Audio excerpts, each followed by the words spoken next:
Oddiy futbolchi bilan boy futbolchini solishtirib ko'ring. Bu Sadio Mane, senegalik futbolchi, Bavariyada chaqnab turadi. Har safar u Senegalga qaytsa, butun mamlakat uni bayram qiladi. Mane nafaqat sport qahramoni, balki daxldor xayriyachi hamdir. U daromadining katta qismini jamiyat uchun yaxshilashga ajratgan. Maktablar va shifoxonalar qurib, eng zaruriylarga ta'lim va tibbiyot xizmatlari bera olishi uchun. Mane haqidagi eng hisli voqealardan biri uning hashamatga befarqligidir.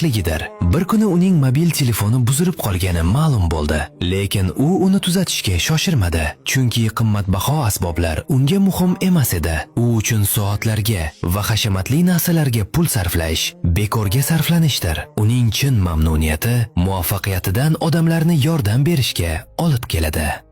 Bundan tashqari, u o'z qishlog'ida ichimlik suvi va elektr ta'minotini yaxshilashga intildi. Shuningdek, u sog'liqni saqlash kampaniyalarida faol ishtirok etadi. Emlash va gigiyena muhimligini targ'ib qiladi, kasalliklar bilan kurashishda. Uning sodiqligi va fidoyligi uni nafaqat futbol maydonida ilhom bo'lgan shaxsga, balki butun dunyo yoshlari uchun namunaga aylantirdi.